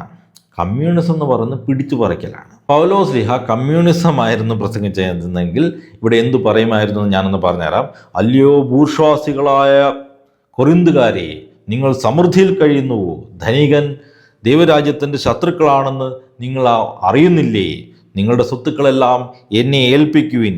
ഇനി ഇവിടെ ആർക്കും ഒരു സ്വകാര്യ സ്വത്തിനും അവകാശമില്ല എന്ന് പറഞ്ഞു. ഇവിടെ പൗലോസ് ശ്ലീഹ ഉദ്ദേശിക്കുന്ന സമത്വം സ്വകാര്യ സ്വത്തെല്ലാം പിടിച്ച് എടുത്തുകൊണ്ടുള്ള ഒരു സമത്വമല്ല, വോളണ്ടറി ആയിട്ടുള്ള ഷെയറിംഗ് ആണ്. മാത്രമല്ല അവരുടെ സ്വത്ത് മുഴുവനല്ല ഇവിടെ കണ്ടുകെട്ടുന്നത്. അവരുടെ കഴിവിനൊത്ത് സന്തോഷത്തോടെ എന്ത് നൽകുന്നതോ അത് പിരിവായിട്ട് സ്വീകരിക്കുകയാണ് ചെയ്യുന്നത്. ഒരു കമ്മ്യൂണിസ്റ്റ് ഉട്ടോപ്യ സ്ഥാപിക്കാൻ വേണ്ടിയിട്ട് അവരുടെ സ്വകാര്യ സ്വത്തുക്കളെല്ലാം കണ്ടുകെട്ടുകയല്ല പൗലോസ് ശ്ലീഹ ചെയ്യുന്നത്. മാത്രമല്ല ജെറുസലേമിൽ സംഭവിച്ചതുപോലെ അവരുടെ സ്വത്തുക്കളെല്ലാം വിറ്റ് അപ്പസ്തോലന്മാരുടെ കാൽക്കൽ ഏൽപ്പിക്കുന്നതായിട്ട് നമ്മളിവിടെ കാണുന്നില്ല എന്നത് ശ്രദ്ധേയമാണ്. അപ്പോൾ സ്വാഭാവികമായിട്ടും ഒരു ചോദ്യം ഉണ്ടാവും, ലോകത്ത് എവിടെയും ഇല്ലാത്തൊരു ഏർപ്പാട് എന്തിനാണ് ജെറുസലേമിൽ മാത്രം അപ്പസ്തോലന്മാരെ ഇംപ്ലിമെൻ്റ് ആക്കിയത്? അതിന് വളരെ വ്യക്തമായ ചില കാരണങ്ങളുണ്ട്. ആ കാരണങ്ങളിലേക്ക് കടക്കുന്നതിന് മുമ്പ് നമ്മൾ വളരെ വ്യക്തമായിട്ട് മനസ്സിലാക്കണം, ഇവിടെ നടക്കുന്നത് ഒരു കമ്മ്യൂണിസ്റ്റ് ജീവിതശൈലി അല്ല. ഇവിടെ പ്രൈവറ്റ് പ്രോപ്പർട്ടി കംപ്ലീറ്റ് ആയിട്ട് ഉപേക്ഷിച്ചിട്ടില്ല. അത് ബൈബിൾ വ്യക്തമായിട്ടൊന്ന് വായിച്ചു കഴിഞ്ഞാൽ, ഒന്ന് ശ്രദ്ധിച്ച് വായിച്ചാൽ മനസ്സിലാകുന്ന കാര്യമുള്ളൂ. അപ്പസ്തോല പ്രവർത്തനങ്ങൾ 2-ാം അധ്യായം 45 പറയുന്നത് ഇങ്ങനെയാണ്: and they began selling their property and possessions and were sharing. അതായത് അവർ സ്വത്തുക്കൾ വിറ്റ് വീതിക്കാറുണ്ടായിരുന്നു എന്നാണ്. ഇവിടെ ശ്രദ്ധിക്കേണ്ട ഒരു ഗ്രാമറുണ്ട്. അപ്പസ്തോല പ്രവർത്തനങ്ങൾ എഴുതി ലൂക്ക ഇവിടെ ഉദ്ദേശിച്ചിരിക്കുന്നത് സെല്ലിങ്, ഷെയറിങ് തുടങ്ങിയ ഇംപെർഫെക്റ്റ് വെർബുകളാണ്, അതായത് അപൂർണ ക്രിയകളാണ്. ഇതൊരു ഓൺഗോയിങ് പ്രോസസ്സാണ്. എല്ലാവരും സ്വന്തം പ്രോപ്പർട്ടി എല്ലാം വിറ്റ് പ്രൈവറ്റ് പ്രോപ്പർട്ടി അബോളിഷ് ചെയ്ത് ഒരു പ്രൈവറ്റ് പ്രോപ്പർട്ടി ആയിട്ട് ഇല്ലാത്തൊരു സമൂഹമല്ല ഇവിടെ നിങ്ങൾ കാണുന്നത്. ഇവിടെ ആവശ്യാനുസരണം അവർ കണ്ടിന്യൂസ് ആയിട്ട് പ്രൈവറ്റ് പ്രോപ്പർട്ടി വിറ്റുകൊണ്ടേയിരുന്നു, ഷെയർ ചെയ്തുകൊണ്ടേയിരുന്നു. അതാണ് ഇവിടെ സംഭവിക്കുന്നത്. സെല്ലിങ് ആൻഡ് ഷെയറിങ് ആണ്. ഇവിടെ ഇപ്പോഴും പ്രൈവറ്റ് പ്രോപ്പർട്ടി ആൾക്കാരുടെ കയ്യിലുണ്ടായിരുന്നു. ആവശ്യങ്ങൾ വരുമ്പോൾ അവരത് വിൽക്കുന്നു. പിന്നെ ശ്രദ്ധിക്കേണ്ട കാര്യം, ഇതാരും ഇവരെ കൊണ്ട് നിർബന്ധിച്ച് പിടിച്ചു വാങ്ങുന്നതല്ല, സ്വന്തം ഇഷ്ടപ്രകാരം വോളണ്ടറി ആയിട്ട് ചെയ്യുന്നതാണ്. ഇനി ജെറുസലേമിൽ മാത്രം എന്തുകൊണ്ട് ഇത്തരം ഒരു ഏർപ്പാടുണ്ടായി എന്നുള്ളതിന് ചരിത്രപരമായ കാരണങ്ങളിലേക്ക് കടക്കാം. ഒന്ന്, ഒരു തീർത്ഥാടകരുടെ പ്രവാഹം ആണ്. അതായത് ക്രൈസ്തവ സഭ സ്ഥാപിക്കപ്പെടുന്നത് പെന്തക്കുസ്താ തിരുനാളിൻ്റെ അന്നാണ്. ഈ പെന്തക്കുസ്താ തിരുനാൾ എന്നുള്ളത് യഹൂദരുടെ വിളവെടുപ്പ് ഉത്സവമാണ് കേട്ടോ. അതിന് എല്ലാ ഭാഗത്തു നിന്നുള്ള യഹൂദർ ജെറുസലേമിലേക്ക് എത്തുമായിരുന്നു. പ്രധാനമായും 3 തിരുനാളുകൾക്കാണ് യഹൂദർ ജെറുസലേമിലേക്ക് യാത്ര ചെയ്യാറ്. ഒന്ന് പെസഹ, പാസ് ഓവർ. 2 പെസഹയുടെ 50-ാം ദിവസം ആഘോഷിക്കുന്ന പന്തക്കുസ്ത വിളവെടുപ്പ് ഉത്സവം. 3 കൂടാര തിരുനാളാണ്, ടബർനാക്കിൾസ് എന്ന് പറയും. അപ്പോൾ ഇതിൽ പന്തക്കുസ്ത തിരുനാളിന് ആണ് ശിഷ്യന്മാരുടെ മേലൊക്കെ ആ പരിശുദ്ധാത്മാവ് വരുന്നു, അവർ ദൈവരാജ്യം പ്രസംഗിക്കുന്നതും ഒട്ടനവധി പേര് ക്രിസ്തുമതം സ്വീകരിക്കുന്നതും. അപ്പോൾ ഇതിൽ സ്വീകരിച്ച പല ആൾക്കാരും പല ദേശങ്ങളിൽ നിന്ന് വന്ന യഹൂദരാണ്. അവർ പിന്നീട് അവരുടെ നാട്ടിലേക്ക് തിരിച്ചു പോകാതെ ശിഷ്യന്മാരോടൊപ്പം താമസിക്കുകയാണ്, ഈ ജെറുസലേമിലെ സഭയോടൊപ്പം താമസിക്കുകയാണ്. സ്വാഭാവികമായിട്ടും കുറച്ച് കഴിയുമ്പോൾ ഇവരുടെ കയ്യിലുള്ള കാശെല്ലാം തീരുന്നു. ഈ ഒരു അടിയന്തര കാലഘട്ടത്തിലാണ്, സാഹചര്യത്തിലാണ് ഇവിടെ ഉണ്ടായിരുന്ന ക്രൈസ്തവർ അവരുടെ സ്വത്തെല്ലാം വിറ്റ് ഇവർക്ക് ഷെയർ ചെയ്യുന്നത്. പിന്നെ ഫ്രെഡി മനസ്സിലാക്കേണ്ട ഒരു കാര്യം, ദരിദ്രമായിട്ട് വിഭവങ്ങൾ പങ്കുവെക്കുക എന്നുള്ളത് യഹൂദരെ സംബന്ധിച്ചൊരു പുതിയ കാര്യമൊന്നുമല്ല. പാവങ്ങളെ സഹായിക്കാനായിട്ട് വിഭവങ്ങൾ സമാഹരിക്കുക എന്നുള്ളത് ഈ യഹൂദരുടെ പാരമ്പര്യത്തിൻ്റെ ഒരു ഭാഗമാണ്. ആ ഒരു രീതി അവർ പിന്തുടരുന്നുവെന്ന് മാത്രം. അതുപോലെ തന്നെ യഹൂദർക്കിടയിൽ എസ്സീനുകൾ പോലെയുള്ള ചില ആൾക്കാരുണ്ട്. അവർ മരുഭൂമിയിലൊക്കെ പോയിട്ട് ഒരു കമ്മ്യൂണൽ ലിവിങ് അവർക്ക് പരിചയമുള്ള കാര്യങ്ങൾ തന്നെയാണ്. ഇനി 2-ാമത്തെ കാരണം എൻ്റെ അഭിപ്രായത്തിൽ മതപീഡനങ്ങളായിരുന്നു. ആദ്യ നൂറ്റാണ്ടിൽ ക്രിസ്തുമതം സ്വീകരിക്കുക എന്നുള്ളത് പറയുന്നത് അത്ര എളുപ്പമുള്ള കാര്യമല്ല. കാരണം ക്രിസ്തുമതം സ്വീകരിക്കുമ്പോൾ അവർക്കുണ്ടാകുന്ന റിസ്ക് എന്ന് പറഞ്ഞാൽ അവർക്കുണ്ടായിരുന്ന ജോലി നഷ്ടപ്പെടും, ബിസിനസ് ഓപ്പർച്യൂണിറ്റീസ് നഷ്ടപ്പെടും, യഹൂദരുടെ ഇടയിൽ നിന്നും റോമക്കാരുടെ ഇടയിൽ നിന്നും കാര്യമായ പീഡനങ്ങളുണ്ടാകും. അതുകൂടാതെ അവരുടെ സാമൂഹ്യ ബന്ധങ്ങൾ, കുടുംബം എല്ലാം ശിഥിലമാകുകയാണ്. ഇങ്ങനെ ഒരു സാഹചര്യത്തിലാണ് അവിടെ ഉണ്ടായിരുന്ന മറ്റ് ക്രൈസ്തവർ അവരുടെ സ്വത്തെല്ലാം വിറ്റ് ഇവരോട് പങ്കുവെച്ച് ഇവരെ പിന്തുണയ്ക്കുന്നത്. ഇനി 3-ാമത്തെ കാരണം എൻ്റെ അഭിപ്രായത്തിൽ, ഈ ജെറുസലേം നഗരം നശിപ്പിക്കപ്പെടുമെന്നുള്ളത് യേശു വളരെ മുൻകൂട്ടി തന്നെ പ്രവചിച്ചിട്ടുള്ള ഒരു കാര്യമാണ്. ലൂക്കായുടെ സുവിശേഷം 20-ാം അധ്യായം 20-21 വാക്യങ്ങൾ വായിക്കുമ്പോൾ ഇതൊന്ന് വ്യക്തമാകും. ജെറുസലേമിന് ചുറ്റും സൈന്യം താവളമടിച്ചിരിക്കുന്നത് കാണുമ്പോൾ അതിന് നാശം അടുത്തിരിക്കുന്നു എന്നറിഞ്ഞുകൊള്ളുവിൻ. അപ്പോൾ യൂദയായിലുള്ളവർ പർവ്വതങ്ങളിലേക്ക് പലായനം ചെയ്യട്ടെ, പട്ടണത്തിലുള്ളവർ അവിടം വിട്ടുപോകട്ടെ, ഗ്രാമങ്ങളിലുള്ളവർ പട്ടണത്തിൽ പ്രവേശിക്കാതിരിക്കട്ടെ. ചിലരൊക്കെ ഇത് ലോകാവസാനത്തെക്കുറിച്ചുള്ള പ്രവചനമായിരുന്നു, അത് നടന്നില്ല എന്നൊക്കെ വ്യാഖ്യാനിക്കാറുണ്ട്. എന്നാൽ അങ്ങനെയല്ല സത്യം. ഇത് ലോകാവസാനത്തെക്കുറിച്ചുള്ള പ്രവചനമല്ല. ജെറുസലേമിന് ചുറ്റും സൈന്യം താവളം അടിച്ചിരിക്കുന്നത് കാണുമ്പോൾ അതിൻ്റെ നാശം അടുത്തിരിക്കുന്നു എന്ന് അറിഞ്ഞുകൊള്ളുവിൻ. അതായത് ജെറുസലേമിൻ്റെ നാശത്തെക്കുറിച്ചുള്ള ഒരു മുന്നറിയിപ്പാണ് ഈശോ അവിടെ നൽകിയിരിക്കുന്നത്. അതായത് ഉടനെ നശിക്കാൻ പോകുന്ന ഒരു പട്ടണത്തിൽ സ്വന്തമായിട്ട് ഭൂമിയും സ്വത്തുമൊക്കെ കരുതി വെക്കുന്നതിൽ വലിയ അർത്ഥമില്ല എന്ന് അവരും ചിന്തിച്ച് കാണും. ഇതൊരു പ്രധാനപ്പെട്ട ഒരു കാരണമാണെന്ന് ഞാൻ പറയുന്നില്ല. പക്ഷെ എന്നിരുന്നാലും 1-ാം നൂറ്റാണ്ടിൽ ഏതൊരു യഹൂദനെ സംബന്ധിച്ചിടത്തോളം ഈ ഒരു പേടി, എന്നാണോ റോമാക്കാർ വന്നിട്ട് നമ്മുടെ സ്വത്തും ഭൂമിയെല്ലാം നശിപ്പിക്കാൻ പോകുന്നതെന്നൊരു ഭയം ഓരോ യഹൂദൻ്റെ ഉള്ളിലും ഉണ്ടായിരുന്നു. ഇതാണ് യാഥാർത്ഥ്യം. ഇനി ഒരു പ്രധാനപ്പെട്ട പോയിന്റാണ്, ഫ്രെഡി മിസ്സായിപ്പോയൊരു പോയിന്റാണ്. ഇങ്ങനെ ഉള്ള സ്വത്തെല്ലാം വിറ്റ് മറ്റുള്ളവരായിട്ട് പങ്കുവെച്ച് ജീവിച്ച ഈ ജെറുസലേമിലെ ബാക്കി പത്രം എന്തായിരുന്നു അറിയാമോ? കുറച്ച് നാൾ കഴിഞ്ഞപ്പോഴത്തേക്ക് ഈ ജെറുസലേമിലെ സഭ ദരിദ്രരായി തീർന്നു. അവരുടെ കയ്യിലുള്ളതെല്ലാം തീർന്നു. പിന്നീടാണ് പൗലോസ്ലീഹായെ പോലെയുള്ളവർ മറ്റ് സഭകളിൽ പോയിട്ട് പിരിവെടുത്ത് ഇവർക്ക് ചെലവിന് കൊടുക്കേണ്ട ഗതികേട് വരുന്നത്. അത് നമ്മൾ നേരത്തെ കണ്ടു കഴിഞ്ഞു. അപ്പോൾ ഈ പറഞ്ഞത് കമ്മ്യൂണിസം ആയിരുന്നുവെങ്കിൽ ഇതൊരു ഫ്ലോപ്പായിരുന്നു, ഇതൊരു വൻ പരാജയമായിരുന്നു എന്നതിന് ഇതിൽ കവിഞ്ഞ തെളിവ് വേണം. പിന്നെ ഫ്രെഡിയെ പോലെയുള്ളവർ അറിയാൻ വേണ്ടി പറയാണ്, ഈ 1-ാം നൂറ്റാണ്ടിലെ ഇത്തരം ജീവിത രീതി ഇന്നും സഭയിലുണ്ട്. അതിനെ പക്ഷേ നിങ്ങളാരും കമ്മ്യൂണിസം എന്ന് വിളിക്കില്ല, കമ്മ്യൂണിസം വിളിക്കാൻ ധൈര്യപ്പെടുകയില്ല. എന്താണെന്ന് പറഞ്ഞുതരാം. ഇവിടുത്തെ സന്യാസാശ്രമമാണ്, മൊണാസ്ട്രികൾ. ബെനഡിക്റ്റൻ ആശ്രമങ്ങളെ പോലെ നമ്മുടെ നാട്ടിൽ തന്നെ അത്തരം അനേകം സന്യാസ ഭവനങ്ങളുണ്ട്. സമയം കിട്ടുമ്പോൾ ഏതെങ്കിലുമൊക്കെ ഒന്ന് പോയി നോക്കുക. അവിടുത്തെ സന്യാസിമാർ എല്ലാം ഉപേക്ഷിച്ച് സ്വന്തമായി ഒന്നുമില്ലാതെ അധ്വാനിച്ച് കിട്ടുന്നതെല്ലാം പരസ്പരം പങ്കുവെച്ച് ഒരു കമ്മ്യൂണിറ്റി ആയിട്ട് ഒരുമിച്ച് ജീവിക്കുന്നുണ്ട്. ഇതിനെ ആരും കമ്മ്യൂണിസം എന്ന് വിളിക്കില്ല. ഇത് ക്രൈസ്തവ സന്യാസമാണ്. ഇത് തമ്മിലുള്ള വ്യത്യാസം എന്താണെന്ന് അറിയാമോ? കമ്മ്യൂണിസം എന്നത് ലോകമെമ്പാടും അമ്പേ പരാജയപ്പെട്ടു പോയ ഒരു പ്രത്യയശാസ്ത്രമാണ്. എന്നാൽ ക്രൈസ്തവ സന്യാസം സഹസ്രാബ്ദങ്ങളായിട്ട്, ആയിരക്കണക്കിന് വർഷങ്ങളായിട്ട് വിജയകരമായി മുന്നേറുന്ന ഒരു ജീവിത രീതിയാണ്. ജെറുസലേമിലെ ആദിമസഭയിലും കണ്ടത് സമാനമായ ഒന്നാണ്. അത് സ്നേഹത്താൽ പ്രചോദിതമായ പങ്കുവെക്കലാണ്, ഷെയറിംഗ് ആണ്. അല്ലാതെ ഭരണകൂടം തോക്കു ചൂണ്ടി അടിച്ചേൽപ്പിക്കപ്പെട്ട ഒരു കമ്മ്യൂണിസ്റ്റ് പ്രത്യയശാസ്ത്രം അല്ല. ഇനി ഫ്രെഡി പറയുന്ന അടുത്ത പോയിന്റിലേക്ക് നമുക്ക് കടക്കാം. യേശു നടത്തിയത് ഒരു കമ്മ്യൂണിസ്റ്റ് വിപ്ലവമാണ് എന്ന് സ്ഥാപിക്കാനായിട്ട് ഫ്രെഡി ഫ്രാൻസിസ് മുന്നോട്ട് വയ്ക്കുന്ന തെളിവാണ് ദേവാലയ ശുദ്ധീകരണം. ദേവാലയത്തിൽ ചാട്ടവാറെടുത്ത് പണം മാറ്റുന്നവരെ ഓടിച്ചപ്പോൾ യോഹന്നാൻ 2:15 യേശു തകർത്തത് ആലയ നികുതിയുടെയും കൊള്ളയുടെയും ഭൗതിക അടിസ്ഥാനത്തെയാണ്. അതിനെ കവർച്ചക്കാരുടെ ഗുഹ ജെറമിയ 7:11 എന്ന് വിശേഷിപ്പിച്ചുകൊണ്ട് അതിനെ പുരോഹിത മുതലാളിത്ത സഖ്യത്തിന് നേരെയുള്ള കായികാക്രമണമായിരുന്നു അദ്ദേഹം നടത്തിയത്. ദേവാലയത്തിൽ ചാട്ടവാറെടുത്ത് പണം മാറ്റുന്നവരെ ഓടിച്ചപ്പോൾ യേശു ദേവാലയത്തിലെ പുരോഹിത മുതലാളിത്ത സഖ്യത്തിനെതിരെ കായികാക്രമണം നടത്തിയെന്നാണ് ഫ്രെഡിയുടെ വാദം. ഇത് കേട്ടാൽ തോന്നും യേശു അവിടെ എന്തോ ഗുണ്ടായുസം കാണിച്ചതാണെന്ന്. അപ്പോൾ ആദ്യം തന്നെ പറയട്ടെ, ഈ കായികാക്രമണം നടത്തി എന്നൊക്കെ പറയുന്നത് പച്ചക്കള്ളമാണ്.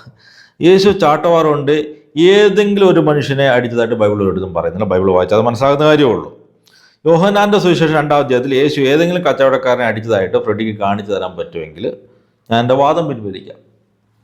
ബൈബിൾ വളരെ വ്യക്തമായിട്ട് പറയുന്നു, അവൻ കയർ കൊണ്ടൊരു ചമ്മട്ടി ഉണ്ടാക്കി അവരെയെല്ലാം ആടുകളോടും കാളകളോടും കൂടെ ദേവാലയത്തിൽ നിന്ന് പുറത്താക്കി. യോഹന്നാൻ 2-ാം അധ്യായം 15-ാം വാക്യമാണ്. ഇവിടെ സാമാന്യ ബുദ്ധിയുള്ള ആർക്കും മനസ്സിലാകുന്ന കാര്യമാണ്, ആ ചമ്മട്ടി ആൾക്കാരെ അടിക്കാനല്ല, മറിച്ച് അവിടെ ഉണ്ടായിരുന്ന മൃഗങ്ങളെ, ആടുകളെയും കാളകളെയൊക്കെ തെളിച്ച് പുറത്താക്കാൻ വേണ്ടി ഉപയോഗിച്ചതാണെന്നുള്ള. പിന്നെ ഫ്രെഡി ഇവിടെ മനസ്സിലാക്കേണ്ട ഒരു ചരിത്ര സത്യമുണ്ട്. ദേവാലയത്തോട് ചേർന്ന് തന്നെയാണ് റോമൻ പട്ടാളത്തിൻ്റെ അന്റോണിയ കോട്ട നിലകൊള്ളുന്നത്. ഇവിടെ ദേവാലയത്തിലെ ക്രമസമാധാന ചുമതലയുള്ള റോമൻ സൈന്യം സദാസമയം കാവൽ നിൽപ്പുണ്ട്. അവിടെ ഒരു തല്ലുകേസ് ഉണ്ടായിക്കഴിഞ്ഞാൽ റോമൻ പട്ടാളം ഒരിക്കലും കൈയും കെട്ടി നോക്കി നിൽക്കില്ല, അപ്പോൾ തന്നെ അവരിടപെട്ടേനെ. യേശു അവിടെ നടത്തിയത് ഒരു അക്രമമായിരുന്നില്ല, മറിച്ച് ഒരു ദേവാലയ ശുദ്ധീകരണം, ഒരു ടെമ്പിൾ ക്ലൻസിങ് ആയിരുന്നു. ആരെങ്കിലും അവിടെ വെച്ച് കച്ചവടം ചെയ്തെന്തെങ്കിലും ലാഭം ഉണ്ടാക്കുന്നതിലല്ല യേശുവിൻ്റെ പ്രശ്നം. ആ കച്ചവടം എവിടെ വെച്ച് നടത്തി, കച്ചവടം നടത്തിയ സ്ഥലമാണ് യേശുവിൻ്റെ പ്രശ്നം. കോർട്ട് ഓഫ് ജെൻറ്റൈൽസ്, അതായത് വിജാതിയരുടെ അങ്കണം എന്നറിയപ്പെടുന്ന സ്ഥലത്ത് വെച്ചിട്ടാണ് ഇവർ ഈ കച്ചവടമൊക്കെ നടത്തുന്നത്. അപ്പോൾ യഹൂദരല്ലാത്ത വിജാതിയർ ദേവാലയത്തിൽ വന്നു കഴിഞ്ഞാൽ അവർക്ക് ദേവാലയത്തിൻ്റെ അകത്തേക്ക് പ്രവേശനമില്ല, പക്ഷേ ഈ കോർട്ട് ഓഫ് ദി ജെൻറ്റൈൽസിൽ അവർക്ക് പ്രവേശിച്ച് പ്രാർത്ഥിക്കാം. ഇവിടെ വെച്ച് ഇവർ ഈ നാണയമാറ്റവും ആടുമാടുകളെ കൊണ്ടുള്ള കച്ചവടമൊക്കെ നടത്തുന്നതിലാണ് ഈശോയ്ക്ക് പ്രശ്നം ഉണ്ടായിരുന്നത്. അതുകൊണ്ടാണ് യേശുയുടെ ഏഷ്യ പ്രവാചകന്റെ വചനം ഏഷ്യ 56:7 ഇവിടെ ഉദ്ധരിക്കുന്നത്. എൻ്റെ ഭവനം സകല ജനതകൾക്കും വേണ്ടിയുള്ള പ്രാർത്ഥനാലയം എന്ന് വിളിക്കപ്പെടും. അവിടുത്തെ ആലയത്തെക്കുറിച്ചുള്ള തീക്ഷ്ണത എന്നെ വിഴുങ്ങിക്കളയും എന്ന പ്രവചനവും യോഹന്നാൻ ഇവിടെ നമ്മെ ഓർമ്മിപ്പിക്കുന്നുണ്ട്. അവിടുത്തെ ആലയത്തെക്കുറിച്ചുള്ള തീക്ഷ്ണതയാണ് യേശുവിൻ്റെ പ്രശ്നം, അല്ലാതെ കച്ചവടമോ സ്വകാര്യ സ്വത്തോ ഒന്നുമല്ല. പിന്നെ യേശു നികുതി സംവിധാനങ്ങൾക്ക് എതിരാണ് എന്ന ഫ്രെഡിയുടെ വാദം തികച്ചും ബാലിശമാണ്. സീസറിന് നികുതി കൊടുക്കണോ എന്ന് ചോദിച്ചപ്പോൾ സീസറിനുള്ളത് സീസറിനും ദൈവത്തിനുള്ളത് ദൈവത്തിനും കൊടുക്കുക എന്നാണ് യേശു പറഞ്ഞത്. ഭരണകൂടത്തിന് നികുതി കൊടുക്കണം എന്ന് തന്നെയാണ് യേശു ഇതിലൂടെ പഠിപ്പിച്ചിരിക്കുന്നത്. ഇനി ടെമ്പിൾ ടാക്സ് സിസ്റ്റത്തെ കുറിച്ചിട്ടാണ് ഫ്രെഡി പറയുന്നത്. അപ്പോൾ അതിലേക്ക് സ്പെസിഫിക് ആയിട്ട് നമുക്ക് വരാം. മത്തായി 17:24 മുതൽ 27 വരെയുള്ള വാക്കുകൾ വായിച്ചാൽ നമ്മൾ എന്താണ് കാണുന്നത്? മീനിൻ്റെ വായിൽ നിന്നും അത്ഭുതകരമായിട്ട് കോയിൻ എടുത്ത് അത് പത്രോസിൻ്റെ കൈ കൊടുത്തിട്ട് എന്താണ് പറയുന്നത്? എനിക്കും നിനക്കും വേണ്ടി പോയി ടാക്സ് അടയ്ക്കാനാണ് പറയണത്. ഇനി യേശു കമ്മ്യൂണിസ്റ്റ് ആണെന്ന് തെളിയിക്കാൻ വേണ്ടിയിട്ട് ഫ്രെഡി ഉയർത്തുന്ന അടുത്ത വാദം കേട്ട് കഴിഞ്ഞാൽ കരയണോ അതോ ചിരിക്കണോ എന്ന് എനിക്കറിയില്ല. കടാശ്വാസ ജൂബിലി, യഹൂദരുടെ ജൂബിലി വർഷമാണ് കേട്ടോ. ലൂക്കോസ് 4:18 മുതൽ 19 വരെ. പിൻപന്മാർ മുൻപന്മാരാകുമെന്ന പ്രഖ്യാപനം, തുല്യവേതനം നൽകിയ തൊഴിലുടമയുടെ ഉപമ, മത്തായി 20:1 മുതൽ 16. സമ്പത്ത് കുന്നുകൂട്ടുന്ന ധനികർക്കെതിരെയുള്ള നിലപാട്, ലൂക്കോസ് 12:16 മുതൽ 21 വരെ. ഇതെല്ലാം വർഗ സമൂഹത്തിൻ്റെ അടിസ്ഥാനത്തിനേറ്റ പ്രഹരങ്ങളായിരുന്നു. തുല്യവേതനം നൽകിയ തൊഴിലുടമയുടെ ഉപമ, മത്തായി 20:1 മുതൽ 16. വർഗ സമൂഹത്തിൻ്റെ അടിസ്ഥാനത്തിനേറ്റ പ്രഹരമായിരുന്നു എന്നതാണ് ഫ്രെഡിയുടെ കണ്ടുപിടുത്തം. ഹോണസ്റ്റ്ലി ദിസ് ഈസ് ലാഫബിൾ, കോമഡിയ. ഫ്രെഡി കമ്മ്യൂണിസ്റ്റ് വാദങ്ങളുടെ അടിവേറക്കുന്ന ഉപമയാണ് ഇതെന്ന് മനസ്സിലായില്ലെങ്കിൽ ബൈബിൾ ഒന്നുകൂടെ വായിച്ചാൽ മനസ്സിലാകും. കാരണം ഈ ഉപമയിൽ കമ്മ്യൂണിസം അല്ല നമ്മൾ കാണുന്നത്, പ്രൈവറ്റ് പ്രോപ്പർട്ടിയാണ് നമുക്കിവിടെ കാണാൻ സാധിക്കുന്നത്. കഥ എന്താണ് നമുക്ക് ചെറുതായിട്ടൊന്ന് നോക്കാം. ഇപ്പോൾ തൊഴിലില്ലാത്തവർക്ക് തൊഴിൽ നൽകുന്ന തൊഴിൽദാതാവായ നല്ലവനായ ഒരു മുതലാളിയാണ് നമുക്കിവിടെ കാണാനായിട്ട് സാധിക്കുന്നത്. ഇദ്ദേഹമാണ് കഥയിലെ ഹീറോ. ഇവിടെ തന്നെ ഫ്രെഡിയുടെ കമ്മ്യൂണിസം പൊളിഞ്ഞു. കാരണം കമ്മ്യൂണിസ്റ്റുകാരുടെ വർഗശത്രുവായ ബൂർഷ്വാ മുതലാളിയാണ് യേശുവിൻ്റെ കഥയിലെ ഹീറോ. രാവിലെ തന്നെ മുതലാളി കുറച്ച് തൊഴിലാളികളെ ജോലിക്ക് അയക്കുന്നു. എങ്ങോട്ടേക്കാണ്? സ്വന്തം പ്രൈവറ്റ് പ്രോപ്പർട്ടിയായ മുന്തിരിത്തോട്ടത്തിലേക്ക്. അവരുടെ ശമ്പളം എത്രയാണെന്നൊക്കെ നേരത്തെ പറഞ്ഞു ഉറപ്പിച്ച് ഒരു എഗ്രിമെൻ്റൊക്കെ വയ്ക്കുന്നുണ്ട്. അതിനുശേഷം ഇടയ്ക്കിടയ്ക്ക് പുള്ളി അങ്ങാടി പോകും. ഓരോ പ്രാവശ്യം പോകുമ്പോഴും തൊഴിലില്ലാത്ത ചെറുപ്പക്കാരെ കാണും, അവരെ തൊഴിലിടത്തിലേക്ക് പറഞ്ഞയക്കും. അവസാനം ജോലിയെല്ലാം കഴിയുമ്പോൾ ഏറ്റവും അവസാനം വന്നവർക്കും ഏറ്റവും ആദ്യം വന്ന ആൾക്ക് കൊടുത്ത അതേ ശമ്പളം തന്നെയാണ് കൊടുക്കുന്നത്. ഇവിടെയാണ് പ്രശ്നം ഉണ്ടാകുന്നത്. ഇവിടെ ഈ തുല്യവേതനം എന്നൊരൊറ്റ പോയിന്റിൽ പിടിച്ചിട്ടാണ് ഇത് കമ്മ്യൂണിസം ആണെന്ന് ഫ്രെഡി പറയുന്നത്. ഇവിടെ ആദ്യം വന്നവർ ന്യായമായിട്ടും വിചാരിച്ച് അവർക്ക് കൂടുതൽ ശമ്പളം കിട്ടുമെന്ന് അവർ പറയുന്ന പോയിന്റ് കൃത്യമാണ് കേട്ടോ. ഞങ്ങളിവിടെ കൂടുതൽ അധ്വാനിച്ചു, ഞങ്ങൾക്ക് കൂടുതൽ പ്രതിഫലം കിട്ടുമെന്ന് ഞങ്ങൾ പ്രതീക്ഷിച്ചതാണ്. ഇവിടെയാണ് നമ്മുടെ മുതലാളിയുടെ മാസ് ഡയലോഗ് വരുന്നത്. മത്തായി 20:15.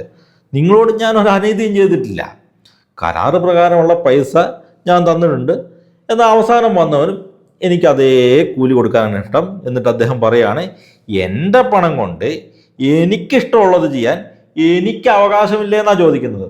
മാസ് ഡയലോഗ് തന്നെയാണ്. പറ്റുമോ ഫ്രെഡി പറ? പറ്റുമോ? കമ്മ്യൂണിസത്തിലെ എൻ്റെ കാശ് കൊണ്ട് എനിക്കിഷ്ടമുള്ളതുപോലെ ചെയ്യാൻ പറ്റുമോ? എൻ്റെ പൊന്നടാവേ, ഇതൊക്കെ വായിച്ചിട്ട് ഇത് കമ്മ്യൂണിസം ആണെന്ന് പറയണമെങ്കിൽ അപാര തൊലിക്കെട്ടി തന്നെ വേണം. എൻ്റെ പണം, എൻ്റെ ഇഷ്ടം, എൻ്റെ അവകാശം, ഇത് കമ്മ്യൂണിസം അല്ല. ഇത് കൃത്യമായും സ്വകാര്യ സ്വത്തവകാശമാണ്. പണം ഉടമയുടേതാണ്, അതെങ്ങനെ ചിലവാക്കണം തീരുമാനിക്കുന്ന ഉടമയാണ്, അല്ലാതെ പാർട്ടി ഓഫീസല്ല. ഇനി ഞാനും ചോദിക്കട്ടെ, എല്ലാവർക്കും തുല്യ വേതനം നൽകുന്ന ഒരു സമൂഹം എങ്ങനെയാണ് ക്യാഷ്ലെസ് സൊസൈറ്റിക്ക് ഉദാഹരണമാകുന്നത്? ഇത് കമ്മ്യൂണിസം അല്ല, അത് ക്യാഷ്ലെസ് സൊസൈറ്റി അല്ല, ഇത് ക്രൈസ്തവ ധാർമ്മികതയാണ്. പിന്നെ ഈ കടാശ്വാസ ജൂബിലി വർഷം അതെങ്ങനെയാണ് കമ്മ്യൂണിസമായിട്ട് ചേർന്ന് പോകുന്നത് എനിക്ക് എത്ര ആലോചിച്ചിട്ടും പിടുത്തം കിട്ടുന്നില്ല. ആദ്യം ഈ ജൂബിലി വർഷം എന്താണെന്നുള്ളത് ഞാൻ ചെറുതായിട്ടൊന്ന് വിവരിച്ചു തരാം. ഇത് സാബത്തുകളുടെ സാബത്ത് എന്നാണ് തിയോളജിയൻസ് വിളിക്കുന്നത്. അതായത് ബൈബിളിൽ സാബത്ത് ദിവസമുണ്ട്. ദൈവം 6 ദിവസം കൊണ്ട് സൃഷ്ടി നടത്തുന്നുണ്ട്. പിന്നെ 7-ാം ദിവസം വിശ്രമിക്കുന്നു. അപ്പോൾ അതുകൊണ്ടാണ് ആഴ്ചയിൽ 6 ദിവസം ജോലിയും 7-ാം ദിവസം വിശ്രമവും നമ്മൾ മനസ്സിലാക്കുന്നത്. അപ്പം ബൈബിൾ അതിനെ സാബത്ത് എന്ന് വിളിക്കും. ഈ ദിവസങ്ങൾക്ക് എന്ന പോലെ വർഷങ്ങൾക്ക് സാബത്തുണ്ട്. ഇപ്പോൾ വയലിലൊക്കെ ആണെങ്കിൽ 6 വർഷം തുടർച്ചയായിട്ട് കൃഷി ചെയ്യാം, നിലത്ത് കൃഷി ചെയ്യാം. 7-ാം വർഷം കൃഷി ചെയ്യാൻ പാടില്ല, നിലത്തിന് വിശ്രമമാണ്. സാബത്ത് വർഷം എന്നാണ് അറിയപ്പെടുന്നത്. അങ്ങനെ 7 സാബത്ത് വർഷങ്ങൾ കഴിഞ്ഞ് കഴിയുമ്പോൾ 7 × 7 49 വർഷം കഴിഞ്ഞ് അടുത്ത് വരുന്ന 50-ാമത്തെ വർഷമാണ് ജൂബിലി വർഷം. ഇസ്രായേലിൻ്റെ ജീവിതത്തിൽ വളരെയേറെ പ്രാധാന്യമുള്ളൊരു വർഷമാണ് ഈ ജൂബിലി വർഷം. ഒരു എക്കണോമിക് റീസെറ്റ് തന്നെയാണ് ഇവിടെ സംഭവിക്കുന്നത്. 3 കാര്യങ്ങളാണ് സംഭവിക്കുന്നത്. ഒന്ന്, അടിമകളാക്കപ്പെട്ട സ്വന്തം സഹോദരങ്ങളെ മോചിപ്പിക്കണം. കൃഷിഭൂമിക്ക് പൂർണ്ണ വിശ്രമം നൽകണം. മൂന്നാമത്തേതാണ് ഏറ്റവും പ്രധാനപ്പെട്ട കാര്യം, പട്ടിണി മൂലം ആർക്കെങ്കിലും തങ്ങളുടെ കുടുംബ സ്വത്ത് വിൽക്കേണ്ട വന്നിട്ടുണ്ടെങ്കിൽ ആ ഭൂമി അതിൻ്റെ യഥാർത്ഥ ഉടമസ്ഥന് തിരികെ കൊടുക്കണം. ഇവിടെ ഫ്രെഡി മനസ്സിലാക്കേണ്ട 2 കാര്യങ്ങളുണ്ട്. ഒന്ന്, ഇത് യേശുക്രിസ്തു നടത്തിയ പുതിയ സാമ്പത്തിക വിപ്ലവമൊന്നുമല്ല. മോശയുടെ കാലത്ത് തന്നെ യഹൂദർക്ക് നൽകപ്പെട്ട ഒരു കൽപ്പനയാണ് ഈ ജൂബിലി വർഷം എന്ന് പറയുന്നത്. ചരിത്രപരമായിട്ട് അവർ ഇത് പാലിച്ചിരുന്നില്ല എന്നുള്ളത് വേറെ കാര്യം. ഇനി 2, ജൂബിലി വർഷം വിവക്ഷിക്കുന്നത് സ്വകാര്യ സ്വത്തിൻ്റെ ഉന്മൂലനമല്ല, സ്വകാര്യ സ്വത്തിൻ്റെ സംരക്ഷണമാണ്, റിസ്റ്റോറേഷൻ. അതായത് ദാരിദ്ര്യം മൂലം ഒരാൾക്ക് സ്വത്ത് നഷ്ടപ്പെട്ടിട്ടുണ്ടെങ്കിൽ അത് തിരികെ ലഭിക്കുന്ന വർഷമാണ് ജൂബിലി വർഷം എന്ന് പറയുന്നത്. സ്വത്ത് പിടിച്ചെടുക്കുന്ന കമ്മ്യൂണിസവും നഷ്ടപ്പെട്ട് പോയ സ്വത്തിനെ റിസ്റ്റോർ ചെയ്യുന്ന ജൂബിലി വർഷവും രണ്ടും രണ്ടാണ്, രണ്ടും ഒരുമിച്ച് പോകുന്നതല്ല. ഇനി ഫ്രെഡി ഈ വിഷയം അവസാനിപ്പിക്കുന്നത് ഈ വാദങ്ങളോടെയാണ്. പിന്നീട് വന്ന സഭ സ്വകാര്യ സ്വത്തിനെയും സാമ്രാജ്യത്തെയും അംഗീകരിച്ചത് ചരിത്രപരമായ മഹാവിശ്വാസ വഞ്ചനയാണ്. സുവിശേഷങ്ങളും അപ്പസ്തോല പ്രവർത്തനങ്ങളും വ്യക്തമായി വിരൽ ചൂണ്ടുന്നത് രാഷ്ട്രരഹിത, വർഗരഹിത, പണരഹിത, സ്റ്റേറ്റ്ലെസ്, ക്യാഷ്ലെസ്, മണിലെസ് സമൂഹം എന്ന വിപ്ലവ ലക്ഷ്യത്തിലേക്കാണ്. യേശു ഒരു ലിബറൽ ആയിരുന്നില്ല, മറിച്ച് ഒരു കമ്മ്യൂണിസ്റ്റ് വിപ്ലവകാരിയായിരുന്നു. അതിനുള്ള റോമൻ സാമ്രാജ്യത്തിൻ്റെ മറുപടിയായിരുന്നു കുരിശുമരണം. പിന്നീട് വന്ന സഭയല്ല ഫ്രെഡി പ്രൈവറ്റ് പ്രോപ്പർട്ടി അംഗീകരിക്കുന്നത്. ബൈബിളിൽ സ്വകാര്യ സ്വത്ത് പൂർണ്ണമായും അംഗീകരിക്കപ്പെട്ടതാണ്. ത്രൂ ഔട്ട് ദ ബൈബിൾ ഈ സ്വകാര്യ സ്വത്ത് പ്രിസ്യൂംഡാണ്. നമ്മൾ നേരത്തെ കണ്ട മുന്തിരിത്തോട്ടത്തിലെ മുതലാളിയുടെ ഉപമ, പൗലോസ്ലീഹ പല സഭകളിലും പിരിവ് നടത്തുന്നത്, ജൂബിലി വർഷം, ഇതെല്ലാം സ്വകാര്യ സ്വത്ത് നിലനിന്നിരുന്നു എന്നതിനുള്ള തെളിവാണ്. മാത്രമല്ല പൗലോസ്ലീഹ തിമോത്തിയോസിന് എഴുതിയ ലേഖനത്തിൽ 1 തിമോത്തി 6-17 മുതൽ 19 വരെയുള്ള വാക്യത്തിൽ ധനികരോട് പറയുന്നത് സമ്പത്തല്ല ഉപേക്ഷിക്കാനല്ല, മറിച്ച് ഔദാര്യമുള്ളവരായിരിക്കാനും ദാനം ചെയ്യാൻ മനസ്സുള്ളവരുമായിരിക്കാനുമാണ്. സ്വകാര്യ സ്വത്ത് പാപമായിരുന്നെങ്കിൽ പൗലോസ്ലീഹ പറഞ്ഞാൽ ഇത് കംപ്ലീറ്റ് ആയിട്ട് ഉപേക്ഷിക്കാൻ പറഞ്ഞത്. രാഷ്ട്രരഹിത, പണരഹിത, വർഗരഹിത സമൂഹമല്ല യേശുവും ബൈബിളും ഇവിടെ വിവക്ഷിക്കുന്നത്. യേശു ഒരിക്കലും റോമിനെതിരെ ഒരു വിപ്ലവം നടത്തിയ വിപ്ലവകാരി ആയിരുന്നില്ല. മാത്രമല്ല യേശുവിനെ കുരിശിൽ തറയ്ക്കുക എന്നുള്ളത് റോമാക്കാരുടെ ആവശ്യമല്ല. റോമൻ ഗവർണറായിട്ടുള്ള പിലാത്തോസിന് യേശുവിനെ വെറുതെ വിടാനായിരുന്നു താല്പര്യം. ഇത് അദ്ദേഹം പല പ്രാവശ്യം പറഞ്ഞിട്ടുള്ളതാണ്. ഈ നീതിമാന്റെ രക്തത്തിൽ എനിക്ക് പങ്കില്ല എന്ന് പറഞ്ഞ് കൈ കഴുകിയ ആളാണ് റോമൻ ഗവർണറായിട്ടുള്ള പിലാത്തോസ്. യഹൂദരുടെ നിർബന്ധപ്രകാരമാണ് യേശുവിനെ കുരിശിൽ തറയ്ക്കുന്നത്. മാത്രമല്ല അന്ന് വെറുതെ വിടാനായിട്ട് ഒരു കുറ്റവാളിയെ ആവശ്യപ്പെട്ടത് ആരാണെന്ന് അറിയാവോ? ബറബ്ബാസ്. ഇദ്ദേഹമാണ് യഥാർത്ഥത്തിൽ റോമിനെതിരെ വിപ്ലവം നയിച്ച വിപ്ലവകാരി, യേശു ആയിരുന്നില്ല. ഏതായാലും വീണ്ടും സന്ധിക്കും വരെ വണക്കം. ഫുൾ വീഡിയോ എൻ്റെ തിയോലോജിക് യൂട്യൂബ് ചാനലിൽ കാണാവുന്നതാണ്. ഇവിടെ നമ്മൾ ക്രൈസ്തവ വിശ്വാസങ്ങൾക്കെതിരെ ഉയരുന്ന ചോദ്യങ്ങൾക്ക് യുക്തിസഹമായി മറുപടി നൽകുന്നതിനോടൊപ്പം നുണക്കഥകളെ പൊളിച്ചെടുക്കുകയും ചെയ്യുന്നതാണ്. എൻ്റെ ഈ ദൗത്യത്തിൽ നിങ്ങൾക്കും പങ്കാളികളാകാം. അതിനായി വീഡിയോ ലൈക്ക് ചെയ്തും കമൻറ്റ് ചെയ്തും പരമാവധി ആളുകളിലേക്ക് ഷെയർ ചെയ്തും സപ്പോർട്ട് ചെയ്യുക. കൂടുതൽ ആക്റ്റീവായി എൻ്റെ ഒപ്പം ചേരാനും നിങ്ങളുടെ സംശയങ്ങൾ നേരിട്ട് ചോദിക്കാനും സ്ക്രീനിൽ കാണുന്ന നമ്പറിൽ വാട്സാപ്പ് ചെയ്യാവുന്നതാണ്.